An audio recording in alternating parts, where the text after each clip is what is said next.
Open the gates or die. Be the first to know the latest updates, breaking news, and mind-blowing insights about your favorite movies. Subscribe now and become a true movie spy. Do not touch that mushroom, you'll die! It turns out that the Mario brothers still have a lot of questions to answer. We've been waiting a long time for this, and now the Super Mario Bros. Movie is here, offering everything we could possibly want in a video game adaptation.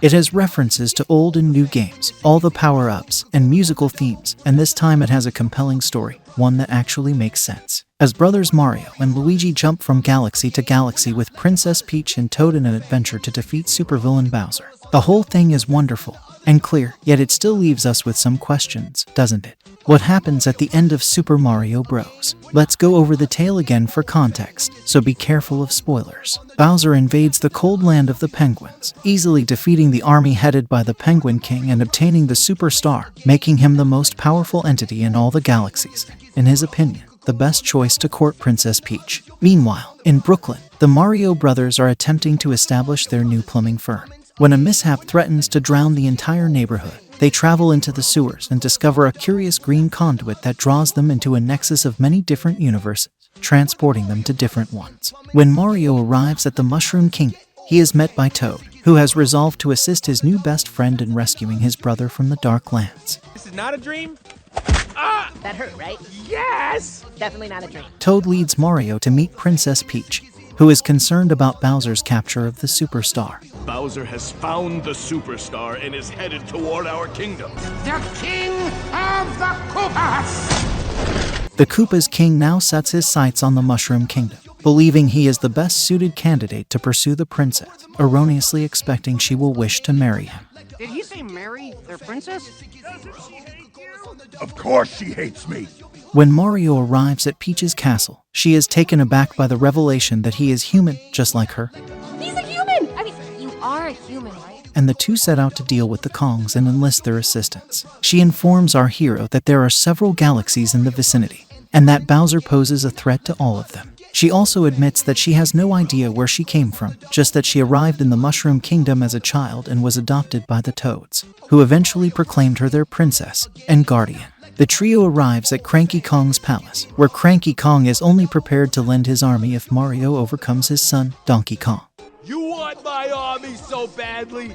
Defeat my son? The entire scenario is fantastic, as Mario learns all sorts of power-ups but eventually beats his opponent and gains the Kong's assistance. They are now bound back to the Mushroom Kingdom to face Bowser, and they will travel in new and extremely elegant carts. Bowser, enraged by the prospect of losing Peach to Mario, orders his henchmen to follow the entire gang as they ride along Rainbow Road. Oh, they think they can surprise me, huh? In an epic sequence that culminates with Mario and Donkey Kong in the belly of a sea monster, Bowser kidnaps Peach and Toad, and the whole Kong army is imprisoned where Luigi and the penguins are confined.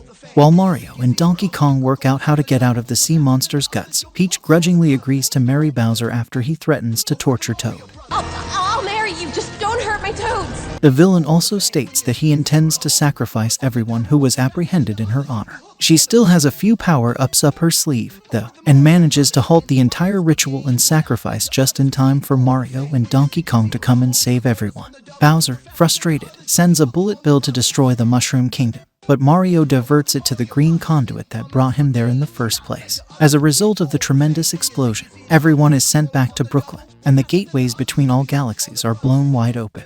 With Koopas threatening to prowl New York and bullet bills flying everywhere, everyone is in danger once more. Mario is having difficulty finding the strength to continue battling Bowser, but regains his power after seeing an advertisement for his plumbing firm with Luigi on a nearby television. The Mario brothers then banded together to capture the Superstar, making them invincible. They beat Bowser, and Peach gives him a power-up that shrinks him. The film concludes with the Mario brothers embarking on yet another adventure in the Mushroom Kingdom. Bowser is imprisoned in a small cage, and an unknown egg is developing in the New York sewers. So, where did Peach come from?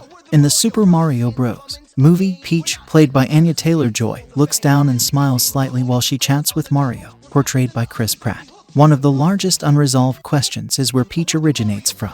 Everyone who has ever played the games has pondered, at some point, how the solitary human in the Mushroom Kingdom reigns over the Toads. The solution provided by the Super Mario Bros. movie may not exactly relate to the games, but it is a decent one. Peach, like Mario, isn't actually from the Mushroom Kingdom. She tells Mario that she accidentally ended up there as a newborn and was taken and anointed the Toad's princess. I was so lucky they found me.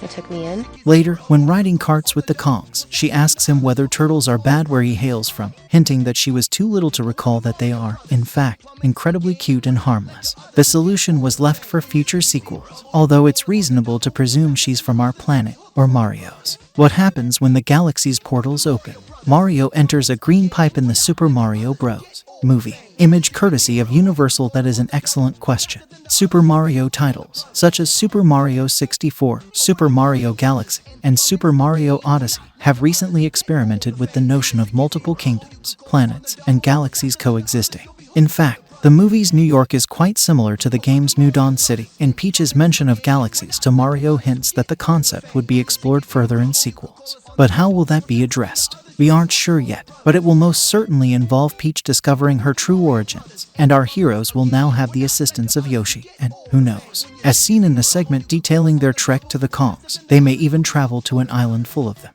Keep the green pipes clear, though, since it will undoubtedly be another enjoyable voyage. Stay tuned, because we have a mission to uncover the most enigmatic film secrets ever created. Remember, with Movie Spy, the truth is just one click away. Thanks for watching. That is but a taste of our fury. Do you yield?